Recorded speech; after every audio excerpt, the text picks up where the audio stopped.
بسم اللہ الرحمن الرحیم۔ السلام علیکم۔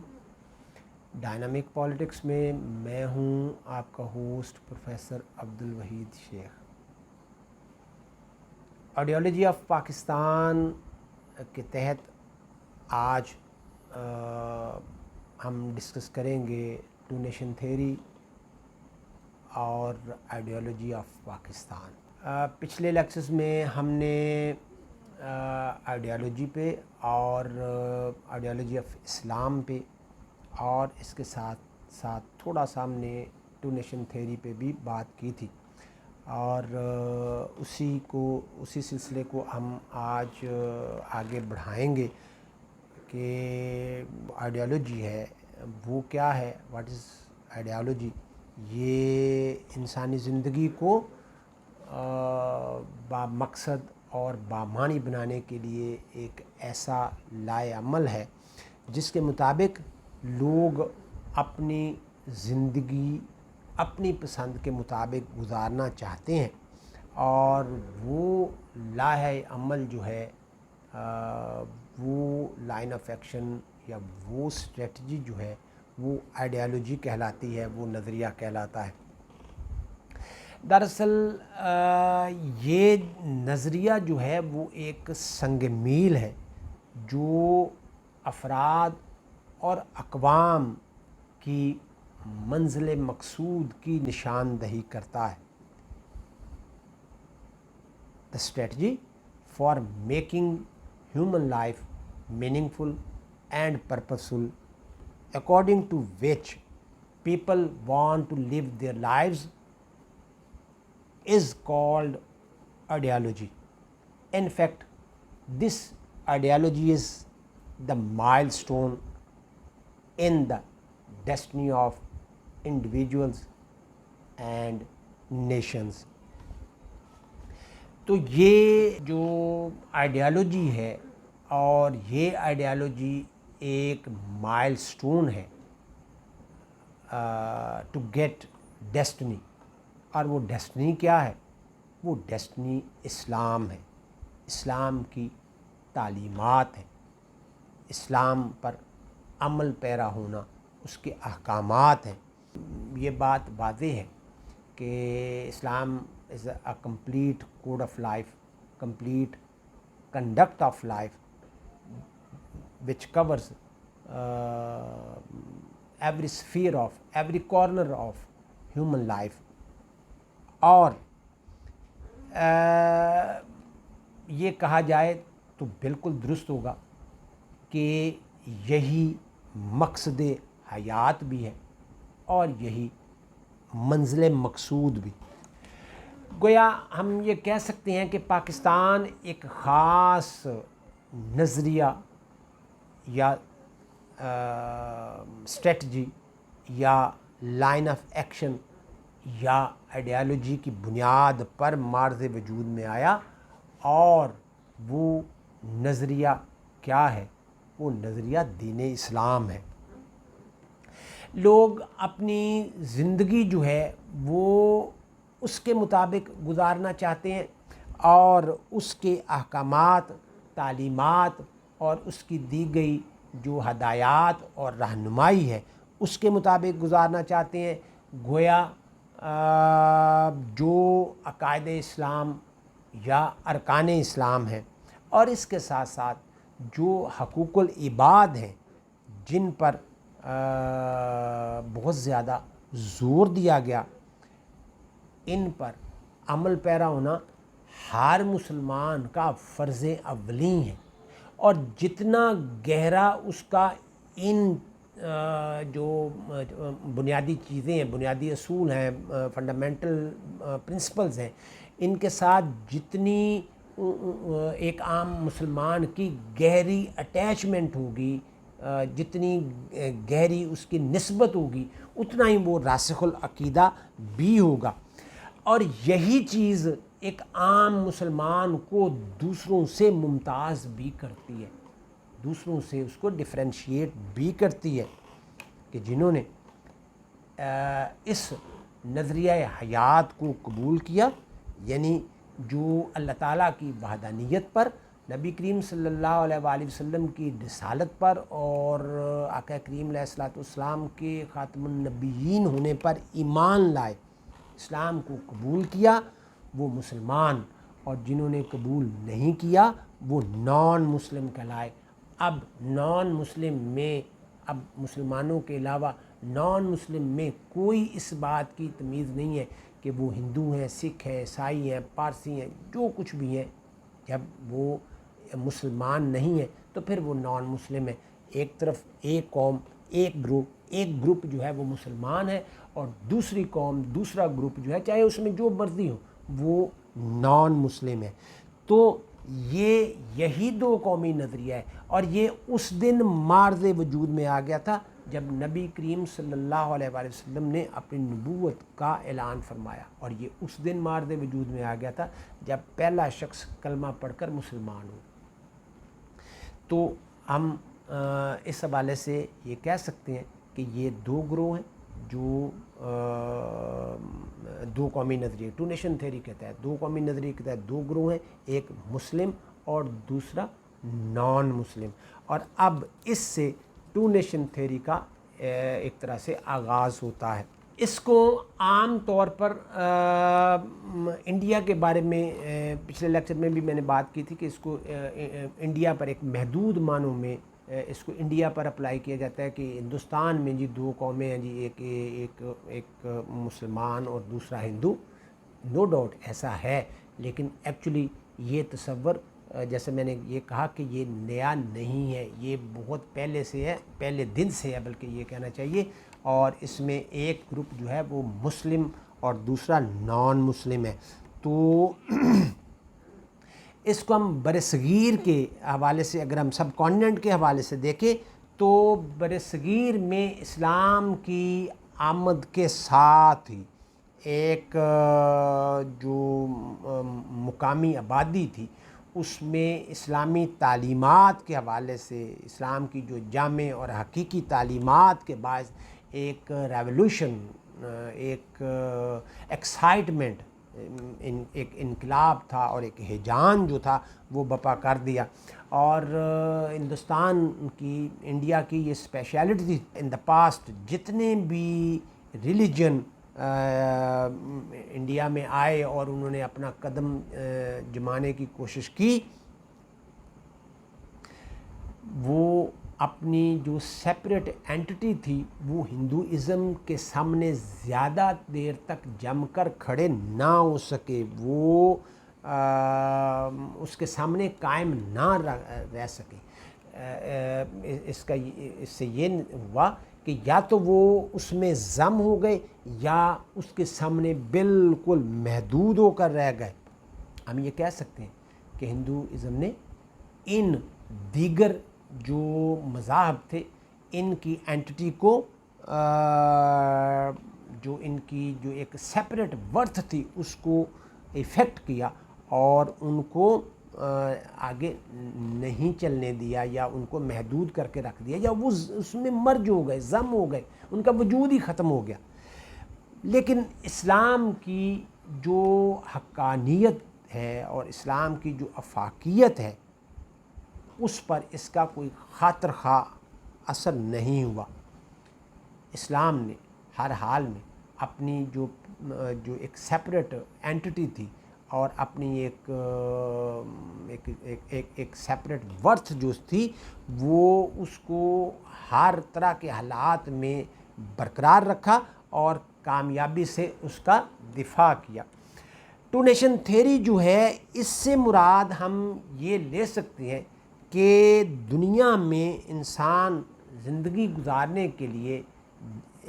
اس کو مختلف جو کوڈ آف کنڈکٹس جو ہیں وہ موجود ہیں، اور ہر انسان کسی نہ کسی کوڈ آف لائف کو فالو کرتا ہے۔ ہر انسان کا جو طرز عمل ہے وہ دوسرے سے مختلف ہوتا ہے، پسند ناپسند ہوتی ہے، وہ کسی چیز کو پسند کرتا ہے، لیتا ہے، دیکھتا ہے،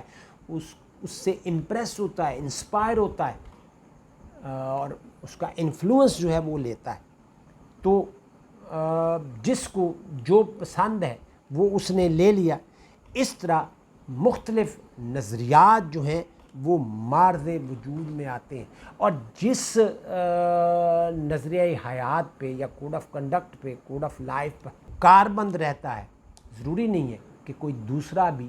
اسی کوڈ آف کنڈکٹ کو پسند کرے اور اس کا فالوور ہونا بھی چاہے. چنانچہ انڈیا میں مختلف اقوام جو ہیں وہ بستی ہیں، اور انہوں نے مختلف کوڈز کو، مختلف فلاسفیز کو، مختلف ریلیجنز کو فالو کیا جو ایک دوسرے سے مختلف ہیں. اور اس طرح سے ہم یہ کہہ سکتے ہیں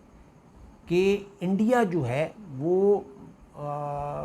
شروع سے ہی ایک ملٹی ریس یا ملٹی ریلیجن ٹیریٹری ہے. اس میں بہت سارے مذاہب ہیں، بہت ساری اقوام ہیں. تو ان میں سے مسلم جو ہیں وہ بھی ایک اقوام ان اقوام میں شامل ہیں. تو باقی جو لوگ ہیں وہ نان مسلم ہیں. تو اس حوالے سے ہم انڈیا کے حوالے سے کہہ سکتے ہیں کہ انڈیا میں ٹو نیشن تھیوری جو ہے وہ اس حوالے سے ہے کہ ایک مسلمان ہے اور باقی غیر مسلم. تو جب ہم غیر مسلم کی بات کرتے ہیں تو پھر اس میں جو بھی ہوں، چاہے وہ کرسچنز ہوں، ہندوز ہوں، سکھ ہوں، پارسی جو ہے کسی بھی مذہب سے تعلق رکھتے ہوں، وہ غیر مسلم ہے اور وہ ایک دوسری قوم کا حصہ ہیں. ایک قوم، ایک نیشن جو ہے وہ مسلم ہے، اور دوسری نیشن جو ہے وہ مختلف نیشنز کا ایک کمبینیشن ہے، ایک مجموعہ ہے، ایک کلیکشن ہے. تو اس سلسلے میں ہم یہ دیکھتے ہیں کہ ہر قوم کا اپنا مذہب ہے، اپنی ثقافت ہے، اپنی تہذیب ہے، اپنا تمدن ہے، اور ان کے نظریات بھی ایک دوسرے سے مختلف ہیں، جدا جدا ہیں. مسلمان جو ہیں وہ ہر لحاظ سے ایک مختلف قوم ہے، ایک مختلف جماعت ہے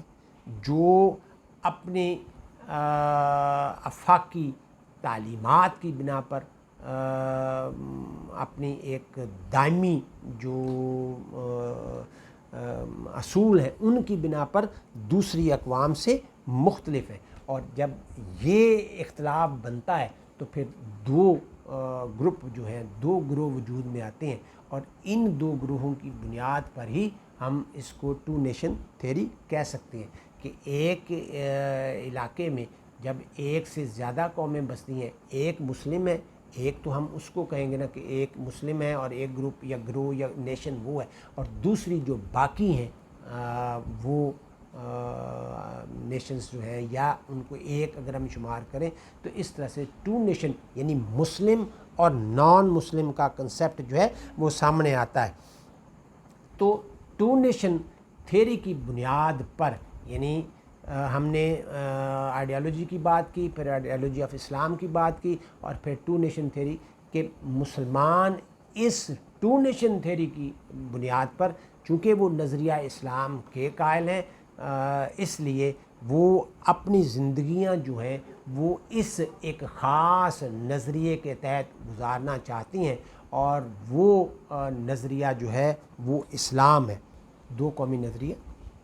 اور پھر اسی کی بنیاد پر تحریک پاکستان کا آغاز ہوا. ایک ہندو تھنکر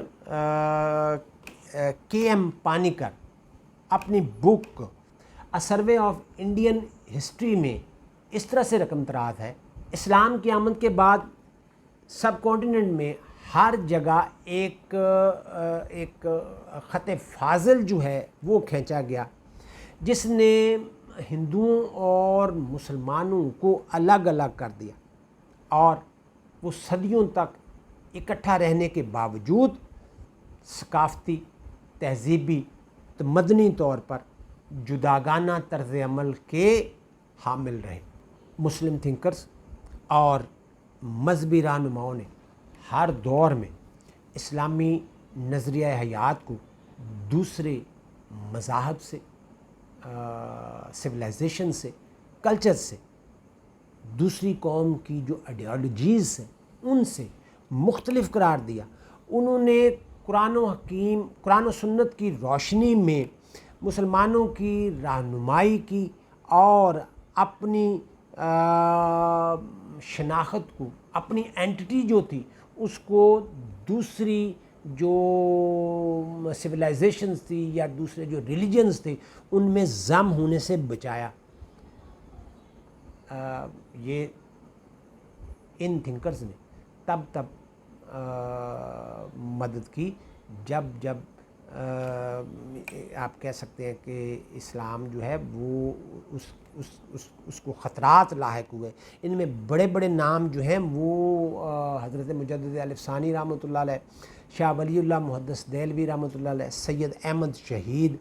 رحمۃ اللہ علیہ، ابو ریحان البیرونی، اور پھر جدید دنیا میں ہم یہ دیکھتے ہیں کہ سر سید احمد خان جیسے وہ لوگ جو پہلے ہندو مسلم اتحاد، ہم آہنگی اور یکجہتی کے قائل تھے، لیکن بعد ازاں وہ بھی اس ٹو نیشن تھیوری کے قائل ہمیں نظر آئے. اس میں اور بڑے نام بھی ہم لے سکتے ہیں، جس میں علامہ محمد اقبال اور محمد علی جناح کے نام ہیں، جو ہندو مسلم یونٹی کے قائل تھے اور جو امبیسڈر آف، یعنی Muhammad Ali Jinnah ambassador of Hindu Muslim unity قرار پائے. مگر پہلے وہ جو متحدہ قومیت تھی اس کے ہمیں قائل نظر آتے ہیں. لیکن جیسے جیسے صورتحال واضح ہوتی چلی گئی اور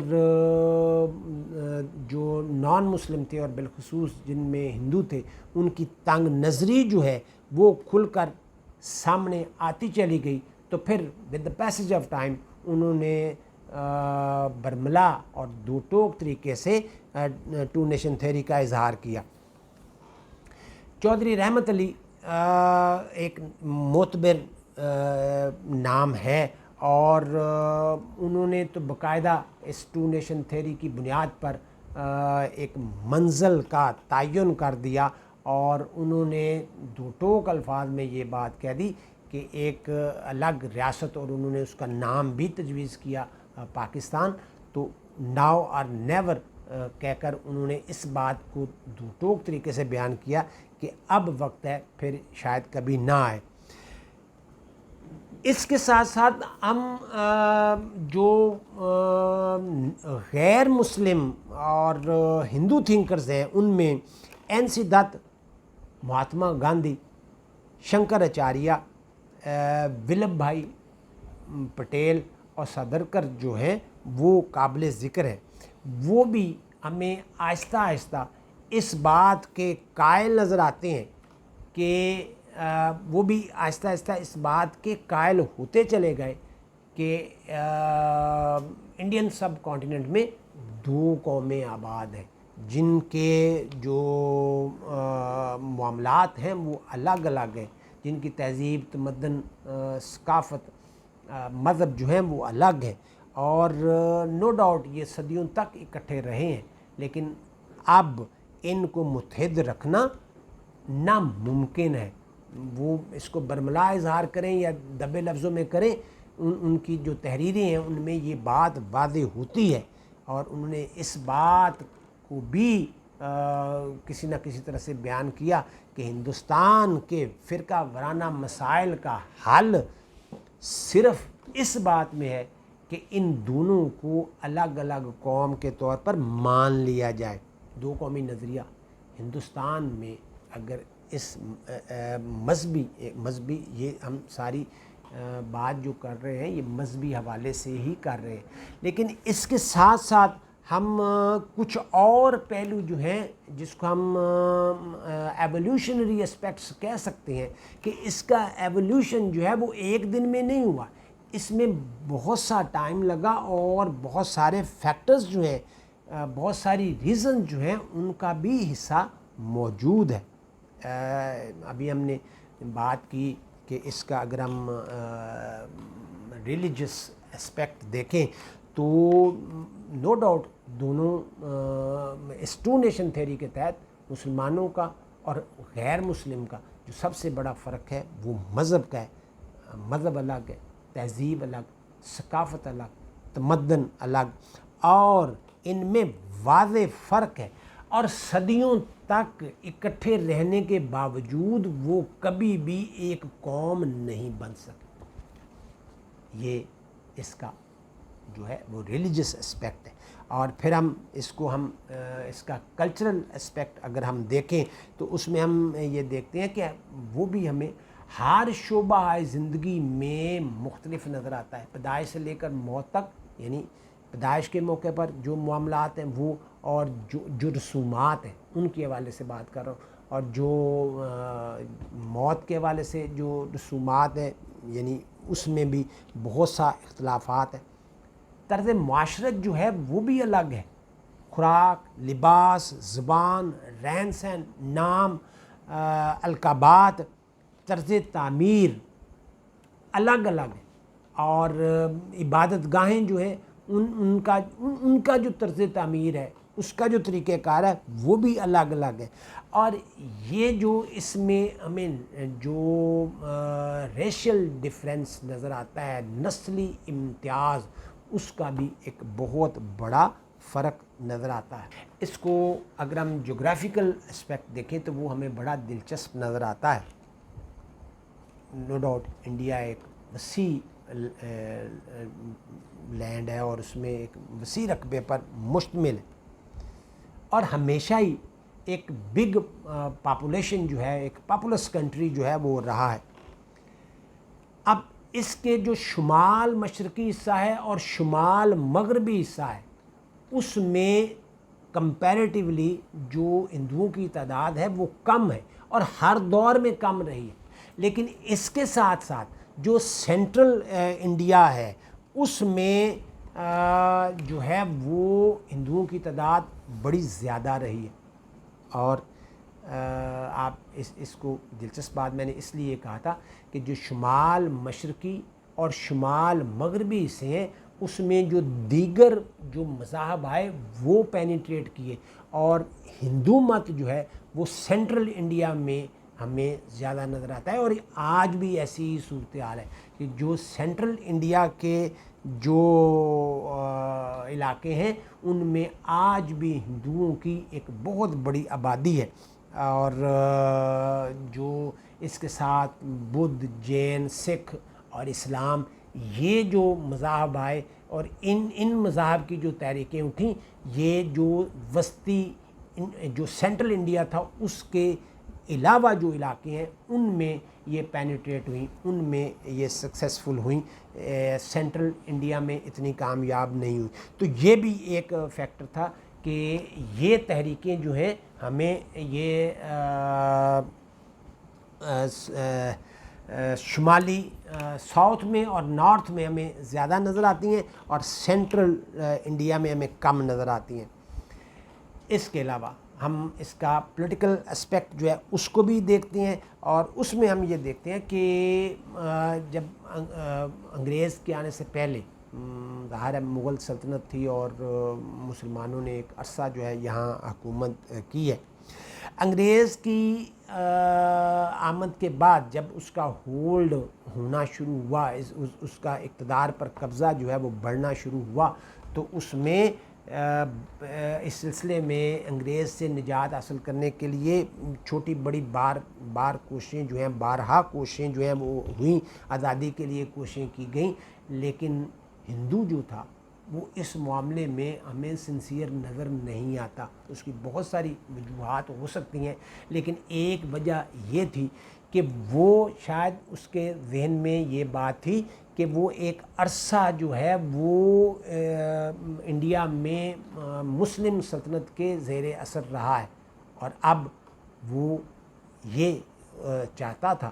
کہ وہ مسلمانوں کے ساتھ مل کر آزادی دلوا کر پھر مسلمانوں کا غلام نہیں بننا چاہتا. اگر غلام ہی رہنا ہے، پہلی بات تو یہ کہ پوری آزادی جو ہے وہ انڈیا کو ملنی چاہیے، لیکن اگر آزادی ہی حاصل کرنی ہے، اگر انگریز تو وہ پورے ہندوستان کی ہو اور اس میں جو ہندو ہیجمنی ہے وہ قائم ہونی چاہیے، رام راج قائم ہونا چاہیے، اور اگر وہ قائم نہیں ہوتا تو پھر مسلمانوں کی بجائے انگریز کی غلامی کرنی ہے، تو پھر انگریز کی غلامی کرنے میں کیا حرج ہے۔ تو یہ ایک طرح کی سوچ ہو سکتی ہے۔ تو یہ سیاسی پہلو تھا، تو اس نے جو ایک مشترکہ جدوجہد تھی اس نے باوجود اجتناب کیا اور سولو فلائٹ لی، اور وہ اس بات میں سنسیئر ہمیں نظر نہیں آتا۔ چنانچہ یہ بھی ایک فیکٹر تھا کہ مسلمانوں نے اپنی اینٹی کو برقرار رکھتے ہوئے اپنے الگ وطن کے تحت، یعنی اس ٹو نیشن تھیوری کے تحت اپنے الگ وطن کے لیے جدوجہد کا آغاز کیا۔ اس کے بعد ہم دیکھتے ہیں کہ اکنامک اسپیکٹ جو ہے، انگریزوں نے نو ڈاؤٹ اقتدار جو ہے وہ مسلمانوں سے چھینا تھا، اور یہ جو مختلف یعنی اس میں بہت ساری وجوہات تھیں مسلمانوں سے، مسلمانوں کی سلطنت جو ہے اس کا فعال ہونے کی، یعنی جو شکست ہونے کی یا اس کے سلطنت کے گرنے کی، لیکن جو یہ صورتحال بنی اس میں یہ بات واضح تھی کہ یہ اقتدار مسلمانوں سے چونکہ چھینا گیا اور اب مسلمانوں کو کسی طور پر بھی اٹھنے نہیں دینا، اور اس میں جو ایک اہم فیکٹر تھا وہ تھا معاشی فیکٹر، کہ مسلمانوں کو کسی طور پر بھی معاشی طور پر خوشحال نہیں ہونے دینا۔ وہ مسلمانوں کے اتحاد اور مسلمانوں کی مضبوط معیشت کے خلاف تھے، چنانچہ انہوں نے مسلمانوں پر کاری ضرب لگائی، ان پر ملازمتوں کے دروازے بند کر دیے، ان کی زمینیں جائیدادیں جو تھیں وہ چھین لیں، اور ہر دروازہ ان پر بند کر دیا، ان کو کوڑی کوڑی کا محتاج بنا دیا، اور یہ ایک طرح سے اکنامک ایکسپلائٹیشن تھی جو انگریز نے ہندو کی معاونت سے مسلمانوں پر لاگو کی، امپوز کی، ان پر طاری کی، اور اس معاشی استحصال کی وجہ سے بھی ان میں علیحدگی کا رجحان جو تھا وہ بڑھا۔ جیسا میں نے ابھی یہ بات کہی تھی کہ یہ ایک دن میں نہیں ہوا، ایک اس میں بہت سارے فیکٹرز جو تھے وہ ریلیجیس، کلچرل، اکنامک، سوشل، بہت سارے فیکٹرز جو تھے وہ کار فرما تھے، اور ان چیزوں نے جو دو قومی نظریہ تھا اس کو فروغ دیا، اس کو پروان چڑھایا، اور اس کے پیچھے جو ایک تھیوری تھی وہ وہی آئیڈیالوجی، جیسے میں نے آپ کو پہلے عرض کیا کہ وہ نظریہ اسلام کے تحت مسلمان دو قومی نظریہ کہ جہاں وہ اپنی زندگیاں اسلام کے زرعی اصولوں کے مطابق گزارنا چاہتے تھے، اور اس طرح سے ٹو نیشن تھیوری کو لے کر وہ آگے بڑھے، اور اس طرح سے ایک مسلمان جو ہیں وہ ایک عظیم ایک جو گول تھا، ایک جو نصب العین تھا، ایک مقصد تھا، اس کے حصول کی طرف گامزن ہوئے، اور انہوں نے اپنی منزل کا تعین جو تھا، اپنی ڈیسٹنی جو تھی اس کو اسلام قرار دیا، اور اسلامی نظریہ اسلام کے تحت بننے والی ایک الگ خطہ زمین جہاں وہ اپنی زندگیاں اسلام کے زرعی اصولوں کے مطابق گزار سکیں، اور اس کا تعین کرتے ہی انہوں نے اپنی جد و جہد کا آغاز کر دیا۔ ایکچولی یہ اسلامیان ہند کا نظریہ حیات بھی تھا، اور گراؤنڈ ریالٹیز بھی اسی طرح سے تھے، جو الٹیمیٹلی پاکستان موومنٹ کی بنیاد بنے، جو تحریک پاکستان کی ایک فاؤنڈیشن جو ہے وہ مہیا دی، اور پاکستان ایک نظریے کی پیداوار ہے، پروڈکشن آف این آئیڈیالوجی، اور وہ نظریہ، وہ آئیڈیالوجی کیا ہے؟ وہ دین اسلام ہے، اور یہی نظریہ اسلام جو ہے وہ دو قومی نظریے کی بنیاد بنا، اور یہ دو قومی نظریہ جو ہے وہ تحریک پاکستان کی بنیاد بنا، اور پھر ایک طویل اور ایک کٹھن جد و جہد کے بعد پاکستان کا قیام عمل میں آیا۔ یہ ہے آج کا لیکچر۔ اپنا اور دوسروں کا خیال رکھیے گا۔ اللہ حافظ۔